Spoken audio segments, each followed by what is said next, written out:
paix, grâce à tous les sœurs. Que le Seigneur Jésus-Christ vous bénisse. Nzambe apambola moko na moko na biso à cause de sa parole. To pesi susu Nzambe merci pour te aza malam. Yo ya permettre ete mukolo ya lelo toyeba susu na kopartage oyo eza liloba na ye Nzambe azwa lokumu. Tozo continuer likolo ya Genèse 49 lelo tozo simba Juda ndenge tobandaki tolobelaki déjà Ruben, Simeon, Lévi toyaki mpe kolobela affrontement ya Léa na Rachel. Lelo par la grâce de Dieu tozo simba oyo ezali Juda. Que le Seigneur vous bénisse. Tobondeli Seigneur to péché, merci pour ce temps. Totiki yango na sala boko na yo ngolu na yo ekamba biso nyonso yo tezala musika. Bénis ce temps au nom de Jésus, amen. Tozui Genèse 49 Genèse 49 tobani na verset 8e. Juda, tu recevras les hommages de tes frères, ta main sera sur la nuque de tes ennemis. Les fils de ton père se prosterneront devant toi. Juda est un jeune lion. Tu reviens du carnage, mon fils. Il ploie les genoux. Il se couche comme un lion, comme une lionne qui le fera lever.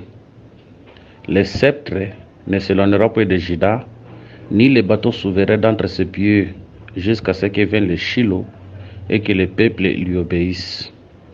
Il attache à la vigne son âne et au meilleur cep les petits de son ânesse.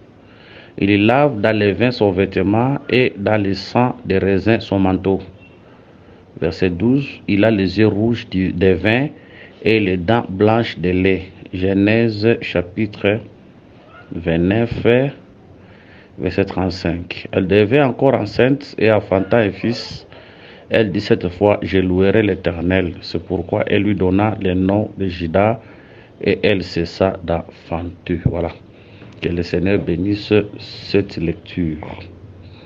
Tozomona Léa abota mwana liboso, mwana ya mibale, mwana ya misatu, atikala kosanzola Nzambe te.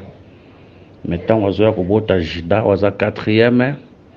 Nde azolobaki cette fois je louerai l'Éternel. C'est pour dire que tant tozomona Juda, nous voyons la louange. Tozomona la louange tant tozomona Juda. Yango tozokende kotalisa ke les 3 premiers fils obayaki liboso bazotalisa la loi, les prophètes et les psaumes oyo bien que bayaki na bango mais batikalaka komema loyembo te, batikalaka komema loyembo te. Ezotalisa l'ancienne alliance. Tozondima ke la loi, les prophètes et les psaumes bamemaka loyembo te. Cela veut dire esengo ezalaka te avant l'arrivée de Juda. Juda mutakomema esengo parce que dans Jacques chapitre 5 verset 13 il est écrit: quelqu'un parmi vous est-il dans la souffrance qu'il prie? Quelqu'un est-il dans la joie qu'il chante des cantiques? C'est pour dire que bayembaka esika oyo esengo ezali. Esika oyo esengo ezali te bakoki koyemba te. Yango tolobi ki tango Juda zoya azomema loyembo, cela veut dire Juda azomema esengo. C'est pour dire qu'avant l'arrivée de Juda esengo ezalaki te, loyembo ezalaki te. Nde tobi les 3 premiers fils wana batalasaka la loi, les prophètes et les psaumes otango bayaki bamemaka esengo te, bamemaka esengo te. Voilà pourquoi peuple akoki koyemba te, peuple akoki koyemba te. Donc la louange joue quand Juda vient. Nde tobi Juda oyo c'est le Seigneur, c'est Christ lui-même, c'est la grâce. Tangwaye ndamimi esengo ndayebi na komema louange. Mais makambo ti elobami awa tozokende kotala sikoyo susu explication na yango na Genèse 49. Tant tozwi Genèse 49 tobani na verset 8e.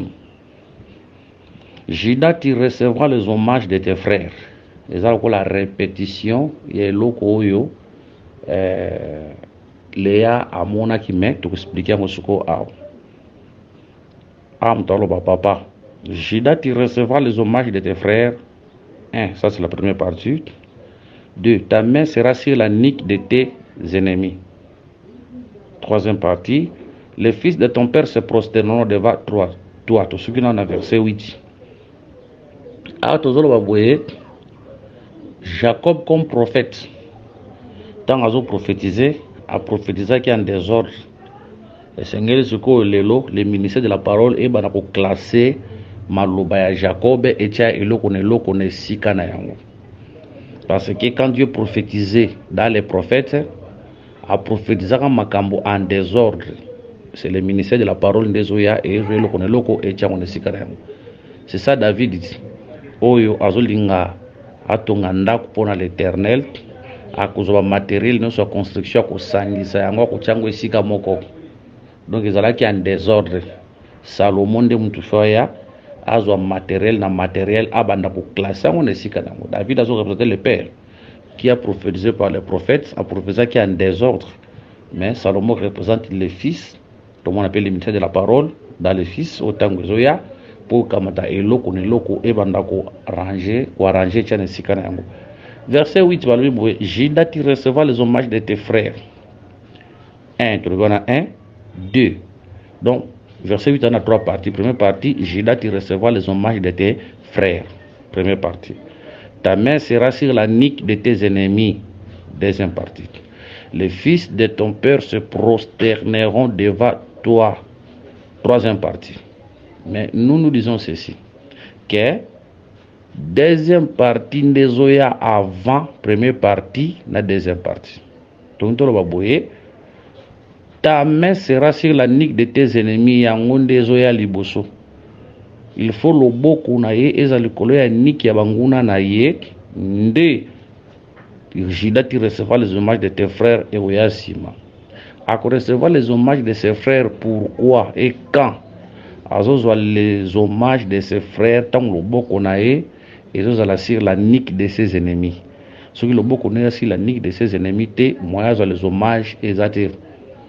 Donc c'est pour dire qu'il doit d'abord faire un travail ya kosala wana yangunde kosala ke azwa les hommages devant ses frères. Yango tozoloba ke na kati ya vie soki mutu aza na posa azwa reconnaissance ya bato, so mutu aza na posa bato ba reconnaître oyo azali, la première des choses il faut asala nanu musala po vile zoloba ke bako reconnaître arbre na nzela ya fruit na yango. Même en ce qui concerne les ministères de la parole, on doit d'abord voir d'abord les fruits à travail naïe. Il faut voir mon fruits à musala naïe, mon ananu. Parce que on reconnaîtra l'arbre par ses fruits. Bon, tu vois, que manga tato moni nanu mange botite. Tu vois, manga pour banda to kola ba acception qui va dans manga. Exemple qui est na place moko boye oyebi nanu nzete te soki ezaka nzete nini fo mona na fruit nango à partir de fruit nde oyeba ke oyo eza nzete tel soka miso yebi aza paipai na nzela fruit oyo eza manga na nzela fruit oyo eza soit safu na nzela fruit oyo eza mbila na nzela fruit. Donc on reconnaît d'abord on se peut dire que même dans les ministères, pour reconnaître le ministère de quelqu'un, il faut que mon ait misala ou yazo sala. Yo kinzambe, mon ait misala ou yazo sala. Après, bah reconnaître le ministère, ne va pas se mettre l'association.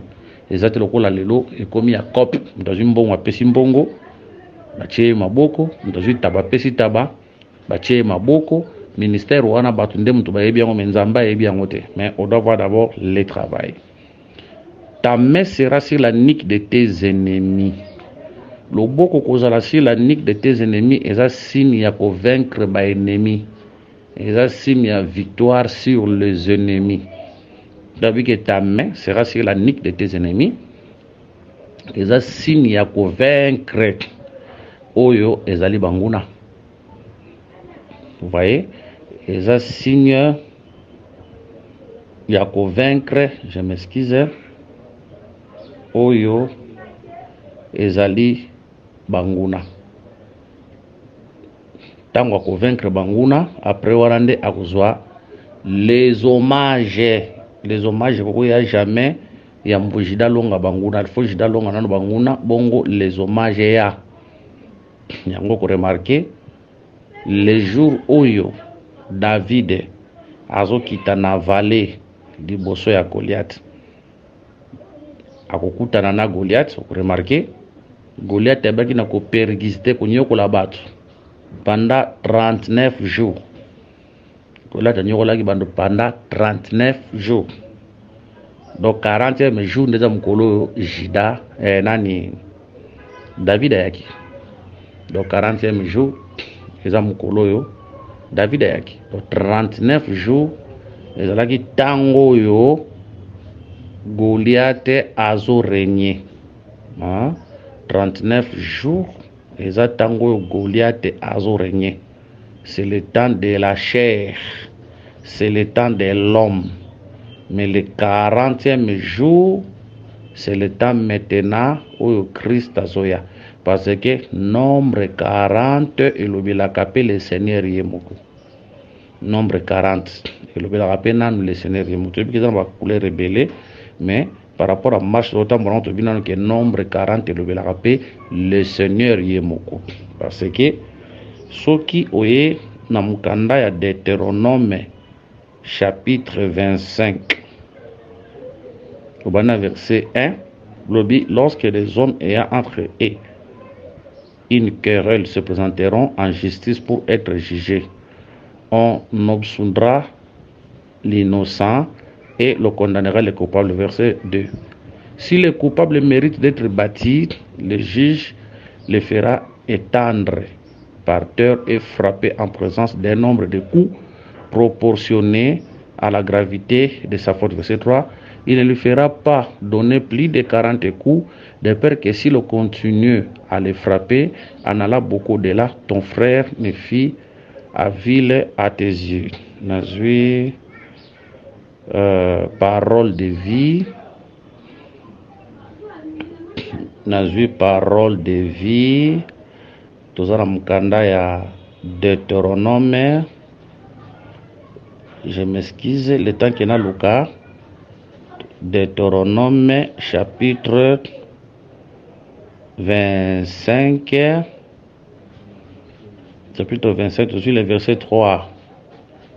Mais on ne dépassera pas 40 coups. Si on le frappe davantage, le coupable perdra son honneur devant vous. Donc c'est pour dire que so bakobeta mutu fimbu fu babeta ye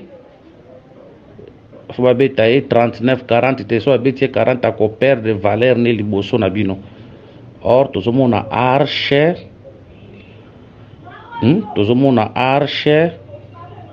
nde ezobetela mbula pendant 40 jours. Togenda koloba ke arche wana c'est tout un homme. Arche wana c'est le Seigneur. Arche c'est un homme, c'est le Seigneur. Oui, Seigneur qui azwa mbula pendant 40 le Seigneur qui azwa fimbu 40 fimbu parce que c'est le Job mbula ezalaka pe fimbo. Donc le Seigneur a 40 coups. C'est ça le châtiment total qui tombe si le Seigneur a meloko pamba mutu pamba devant tous à la croix de Golgotha à cause de fimbo. Mais tout ce qui est de côté le sanine. Aujourd'hui, Acte chapitre 2 Corinthiens chapitre 11 verset 24. 2 Corinthiens chapitre 11 verset 24. Frère Paul Lobi, 5 fois j'ai reçu des Juifs 40 coups moins 1. Voilà. 5 fois j'ai reçu des Juifs 40 coups moins 1. C'est pour dire que l'homme a causé 39 coups.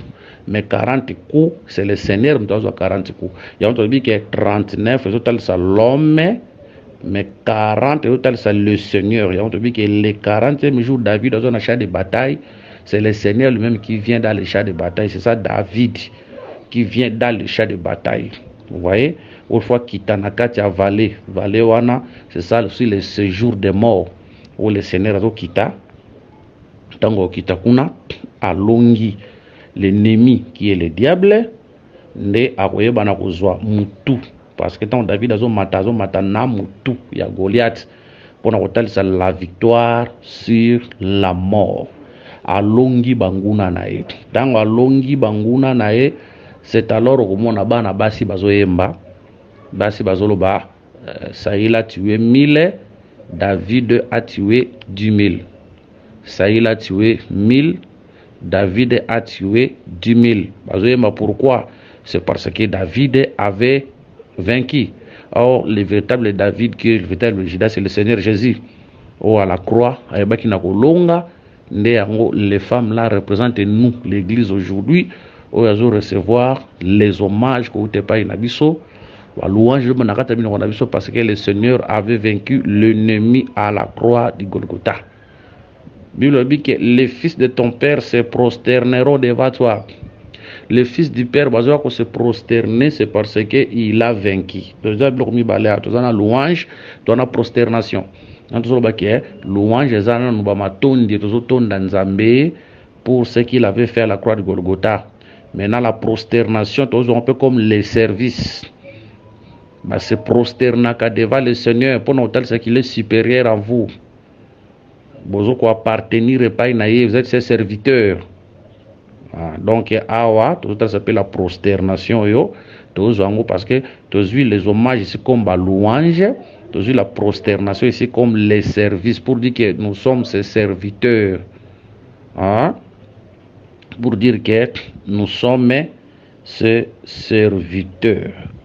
Je peux prendre une écriture, je m'excuse, le temps que na luka.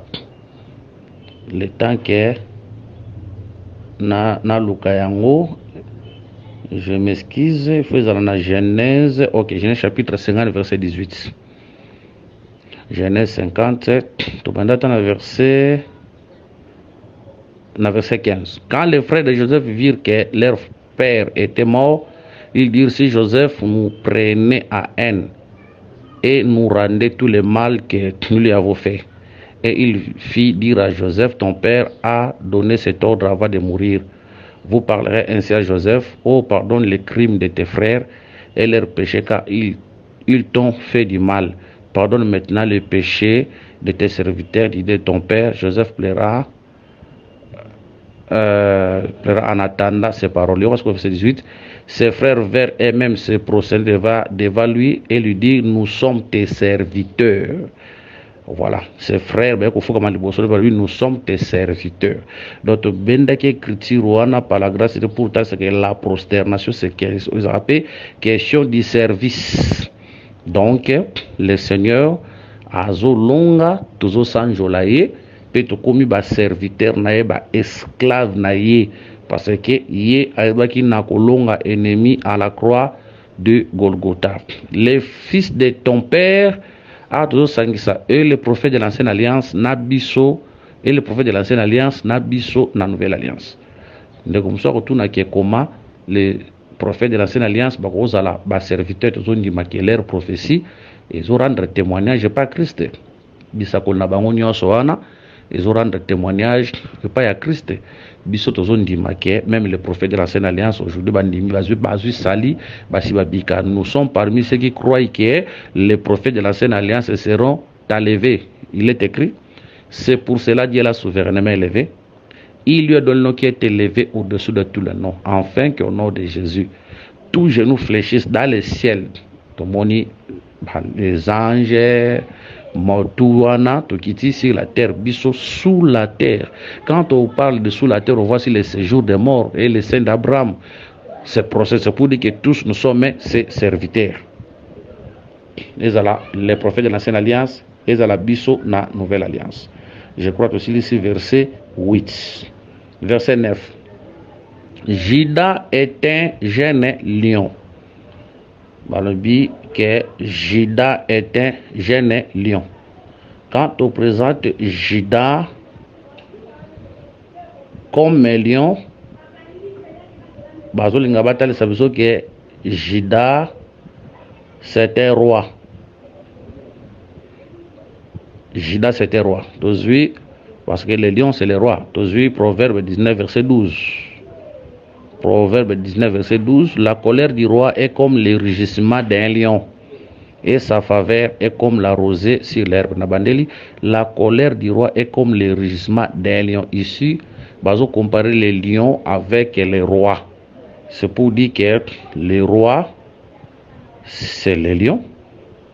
Les lions, c'est les rois. C'est simple.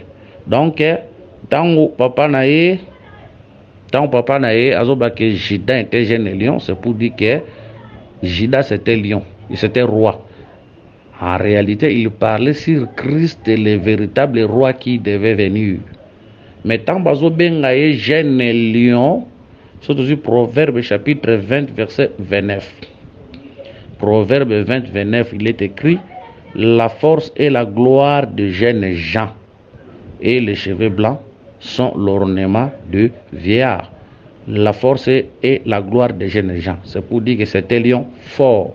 Les apôtres ont le Seigneur qui est un roi fort, un roi glorieux.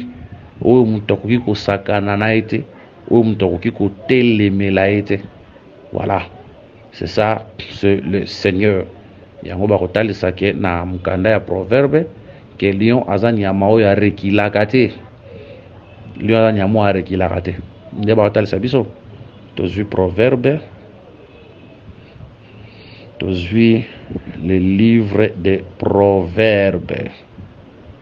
Nakata mukanda ya proverbe bakotali sabiso, il y a 4 choses. Mutazolo bayango albiz azala 4 choses. Akochape le lion na kati na yango. Proverbe 30, verset 18. Il y a 3 choses sur la terre, au-dessus de ma portée. Même 4, je ne puis comprendre. S'il vous plaît. Yango penzate. Dans verset 24, il a sur la terre 4 animaux petits. Non. Verset 30. Les lions, les héros des animaux, ne reculent devant qui que ce soit. Voilà. 30, proverbe 30. Lion, mukonza banyama azonga asimate atali boselo konini. Mais ce que na ba documentaire, vous remarquez que ba lion ba kima rapeti. Liboso a bifle a kima. Liboso a crocodile on a lion a kima. En réalité, lion ya rekilakate, c'est le Seigneur, c'est lui le véritable lion. Où il a raté, parce que vous remarquez ce jour-là dans le champ de bataille, les 3 frères de David étaient déjà dans le champ de bataille, mais Bandé Kobanga a affronté Goliath. Bandé Kobanga a affronté Goliath. Mais vous remarquez, le Seigneur, David Tangwazoya, David Azobanga, les 3 frères, comme la loi prophète le psaume, Bandé Kobanga liwa, mais tant David Azoya, David Azobanga, c'est ça le Seigneur qui n'avait pas peur du diable, c'est ça le Seigneur qui n'avait pas peur de la mort. C'est qui a affronté l'Iwa jusqu'à la croix de Golgotha, parce qu'il est le véritable roi. Tu reviens du carnage, mon fils. Awa sokotali bien azomonaye azokumisa enanu. Jida était jeune lion. Tu reviens du carnage. Donc aza jeune lion oya uti bitumba, auti carnage. Le carnage a tout panza, pour détruire.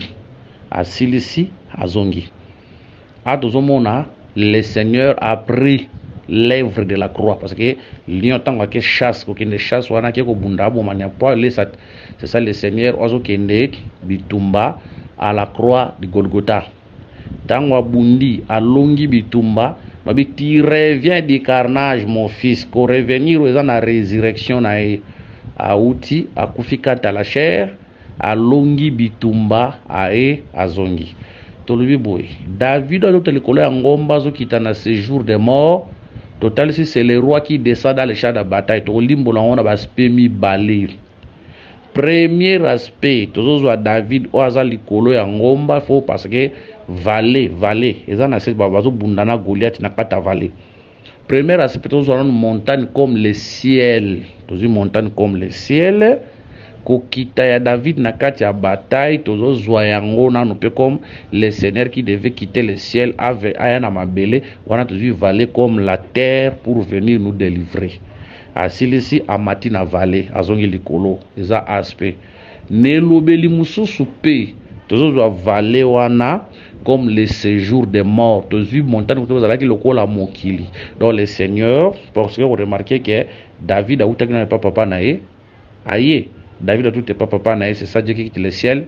Aïe, est-ce que Saïl bazalaki na basodane, ça c'est le monde, mais il faut longwal ce soit akita na vale wana kokitana, c'est ça le séjour des morts. Il y a le Seigneur qui descend le séjour des morts à Longi azobima, c'est ça Judas qui revient du carnage. Parce qu'à la croix de Golgotha, il est écrit, il avait dépouillé les ordonnances, les autorités, à Longa qui bango, le vrai bango, publiquement en spectacle, Longa qui bango à la croix de Golgotha. Il ploie les genoux, il se couche comme un lion, comme une lionne qui les fera lever. Donc c'est pour dire que tant wa uti bitumba, tant wa ye, babia kubunka agumbi mabolongo ne nyama lion tanga vandaka bunga mabolongo na iwana avandi babi il se couche comme un lion, comme une lionne qui les fera lever. Ba tal sabi que il se couche au coucher et ben azo on peut quoi ça repos asisi musala kenda ko sala musala ya bitumba babi il se couche comme un lion, comme une lionne qui les fera lever. Remarquez quand le Seigneur a aussi sa musala tant oiseau mata, vous remarquez nani Étienne tant oiseau fungola azo tala le Seigneur azo mona le Seigneur assis à la droite du Père. Je viens au Acte d'Apôtre chapitre 7. Acte d'Apôtre chapitre 7. To bandina verset je m'excuse. To bandina verset 55. Mais Étienne, rempli du Saint-Esprit et fixa les regards vers le ciel, vit la gloire de Dieu et Jésus debout à la droite de Dieu. Et il dit, voici, je vois les cieux ouverts et le Fils de l'homme debout à la droite de Dieu. Ils poussèrent alors de grands cris, ils se bouchaient les oreilles. Voilà. Ah, bazotal salobi. Je m'excuse. Ah, bazotal salobi qui est dans le Seigneur debout à la droite de Dieu. Cela veut dire après avoir fini le travail de boire à la droite de Dieu. Je m'excuse le temps que Naluka écrit écriture Moussousou. Vous allez m'excuser Naluka écriture Moussousou.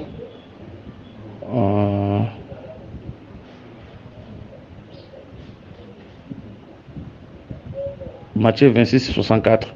Jésus lui répondit, il a dit, de plus, je vous le déclare, vous verrez désormais le Fils de l'homme assis à la droite de la puissance de Dieu et venant sur les nuées du ciel. Kuna bazo talisae avandi me place musus bazo talisae a telemi. Voilà, mais sur quoi pochoni a toujours une écriture. Il se couche comme un lion, comme une lionne qui les fera lever. Donc, afandi. Bon, tous en position, il y a kofanda, il y a débouté, mais position, il y a kofanda. Position, kofanda, oyo, il y a tel que asilisi musala. Parce que mutupo avanda, il fasse sa musala. Na sacerdoce lévitique, vous remarquez qu'il quitte les alakités. Parce que musala est si la quitté. Hein, quitte les alakités. Mais na sacerdoce royal, na sacerdoce royal, lelo, le Seigneur a vendu. Kuna avanda quitté, quitte les alakités. Pour hôtel ça un sacerdoce wana ezalaki transitoire. Lelo to vandi pour hôtel ça qui est lelo sacerdoce ko lekal susute yango to fandi. De batelema pour hôtel ça que sacerdoce nezangaki repos. Biso to vandi eza pour hôtel ça que sacerdoce biso lelo eza na repos. Trois to hôtel ça peke na sacerdoce wana musale sila kité. Musale ko sila na sacerdoce biso lelo poso mtasisi musala nde afandaka. Donc me ko fanda yango tanga zo fanda bazotalisa ke azo fanda lokola lion ne babike il ploie les genoux, il se couche comme un lion, comme un lion qui le fera lever. C'est pour dire que Aza lion, mais Aza lion. Vous voyez, Aza lion, Aza lion. Quand on voit lion, on voit la faiblesse. Quand on voit le lion, on voit la force. Hein? Quand on voit une lion, on voit la faiblesse. Quand on voit les lions, on voit la force. C'est pour dire qu'aujourd'hui, par rapport à l'église Aza lion, c'est la mère. Parce que lion a outi bitumba, a bundi à sali chasse, donc aujourd'hui, comme une lionne, c'est la mère qui nous nourrit. Nanzela est le ministère de la parole. Mais devant nos ennemis, c'était lion. Hein? Pour nabiso lelo, Azali une lion, Aza mama, le ministère de la parole qui nous nourrit aujourd'hui. Azole sabiso biloko a outi ko chasser. Or, Kolia est allé s'arraper victoire. Hein?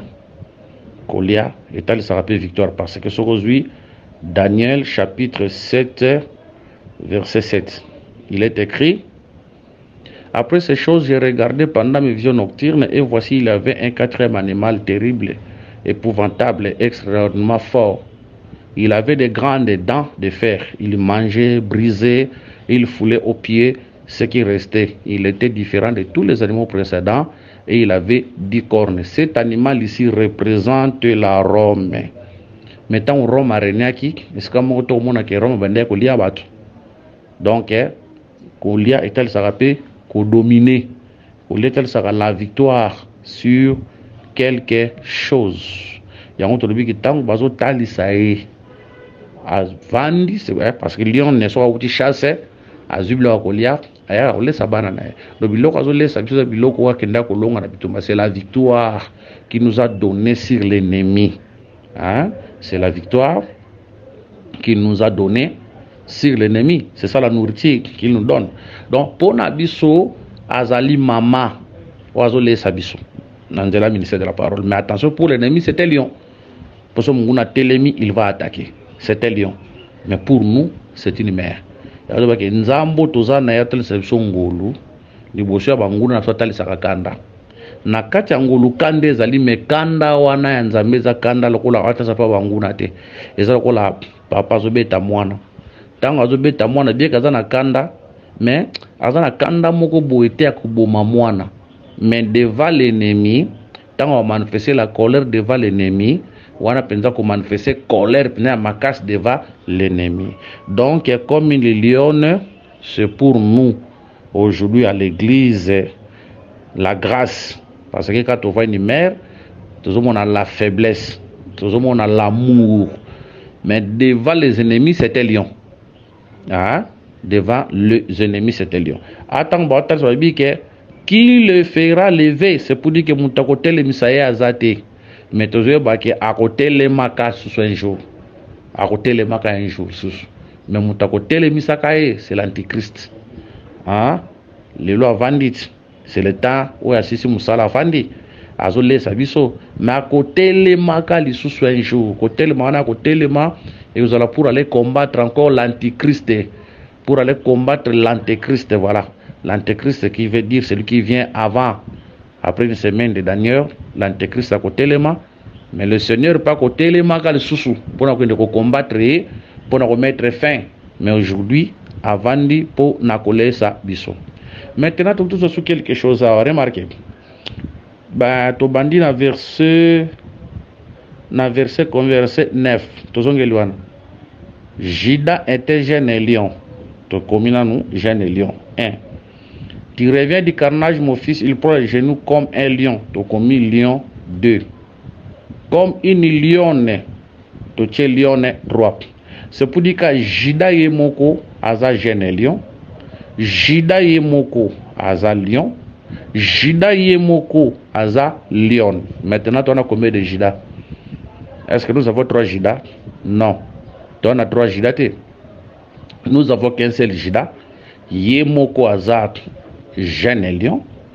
Yemoko Jida Aza lion. Yemoko Jida Aza une lion. Quand on voit les jeunes lions comme Jida, cela veut dire on voit Jida comme le fils. Parce que les jeunes lions c'est le fils. Mais tandis que quand on voit Jida comme un lion, on a les pères.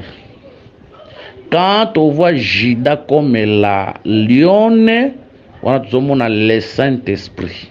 Au moins, tu as 3 Jida, tu as 3 Jida, tu as Jida moko, mais il y a jeune lion, cela veut dire le fils, il y a le lion, cela veut dire le père, il y a la lionne, cela veut dire le Saint-Esprit. Toujours la lionne, le Saint-Esprit, parce que c'est la mère qui nourrit les lots. Toujours lia nanzela ya molimo centre de la sabiso. Remarquez. Vous remarquez au commencement, Nzambe azokela la lumière. Toujours Genèse chapitre 1, verset kita. Au commencement, Dieu créa les cieux et la terre. La terre était en forme vide. Il y avait des ténèbres à la surface de l'abîme et l'Esprit de Dieu se mouvait au-dessus des eaux. Dieu dit que la lumière soit et la lumière fit. Voilà. C'est pour dire que l'eau qui existait dans la création, c'était la lumière. Dans le premier jour de la création, nous voyons la lumière. Oui, deuxième jour, troisième jour. Mais lorsque nous arrivons le 4e jour, tant comme le 4e jour, on a la lumière où elle est le soleil, la lune et les étoiles. Il n'y a pas 3 lumières. Le soleil, c'est la lumière du premier jour. La lune, c'est la lumière du deuxième jour et du premier jour. Les étoiles, c'est la lumière du premier jour. Nabandeli. Dans le premier jour, nous avons la lumière. Maintenant, comme dans le 4e jour, tu as le soleil, tu as la lune, tu as les étoiles. Maintenant, tu as la 3 lumières. Tu as 3 lumières. Tu as la lumière moko ya commencement wana. Lumière wana de yangwana soleil, lumière wana yangwana lune, lumière wana yangwana pe étoile. Parce que quand je vois l'étoile ici, on a vraiment Joseph. Cela veut dire quand je vois le soleil, selon Genèse 39, 37, le soleil c'est le père. Ah, la lune c'est la mère et l'étoile c'est le fils. Il y a mis que cette lumière est là. Et après, surtout, soleil azaranim, c'est la lumière du premier jour. Lune azaranim, c'est la lumière du premier jour. Étoile azaranim, c'est la lumière du premier jour. Maintenant, remarquez, toquez quelque part. Toquez quelque part, tous livre, je crois, il y a Jean, je crois, 1 Jean, tous une écriture pour te expliquer, comme tous au bas. Tout ça, je crois qu'on a 1 Jean. Voilà, 1 Jean chapitre 1 verset 5. 1 Jean 1, 5, il est écrit. La nouvelle que nous avons apprise, s'il vous plaît, la lumière que nous avons apprise de lui et que nous vous annonçons, c'est que Dieu est lumière et il n'y a point à lui des ténèbres. Voilà. Nabandeli, 1 Jean 1, 5. La lumière que nous avons apprise de lui et que nous vous annonçons, c'est que Dieu est lumière et il n'y a point à lui de ténèbres. Voilà. Ah bah on ça dit que Dieu est lumière. Ce qui nous a la lumière, il y a toujours que lumière à premier jour Nzambe yemoko. Mais tout kende bongo azalaka lumière bongo premier jour. Azalaka lumière bongo deuxième jour. Azalaka lumière ka bongo troisième jour. Maintenant comme 4e jour, lumière wana a commis soleil, lumière wana a commis lune, lumière wana a commis étoile. Or le soleil, c'est le Genèse 39, c'est le père. Le soleil et la lune, c'est le Genèse 37, c'est la mère. Et la lune et l'étoile, c'est le fils. Il y a entendu qu'une seule lumière, il y a mon père, il y a mon fils, il y a mon Saint-Esprit. Tout le monde que basa 3 personnes, que Dieu le Père, Dieu le Fils, Dieu le Saint-Esprit. D'ailleurs, dans la Bible, et si que comment mis Dieu le Père est allé dans Philippiens, c'est pour cela qu'il a souverainement élevé. Il lui a donné le nom qui est élevé au-dessus de tous les noms, afin qu'au nom de Jésus, tout genou fléchit dans les cieux, sur la terre et sous la terre, et que toutes les langues confessent afin que toutes les langues confessent que Jésus-Christ est Seigneur, à la gloire de Dieu le Père. Écriture le Dieu le Père est allé. Mais l'écriture le Dieu le Fils dans la Bible est raté. Écriture le Dieu le Saint-Esprit dans la Bible est raté. Naïbika écrit Dieu le Père n'est la monian. Donc Dieu le Fils est à la raté, Dieu le Saint-Esprit est à la raté. Et ça n'a tina. Parce que c'est le Père qui est plus grand que le Fils, est plus grand que le Saint-Esprit. Nous sommes à Katia Papa, puis nous sommes à Katia Papa. Que le Seigneur vous bénisse. Hein? Parce que toujours dit que le Père est plus grand que le Fils. Puis moi, à l'objet que mon Père est plus grand que moi. Il y a remarqué Joseph tant barotombo la en Égypte tant Pharaon comme ta ano a repé Égypte. Tozana charia Pharaon za liboso charia nani Joseph vous allez dans la cima. C'est pour dire que bien que Joseph a eu beaucoup mais Pharaon a plus grand que lui. Hein? Pharaon a plus grand que lui.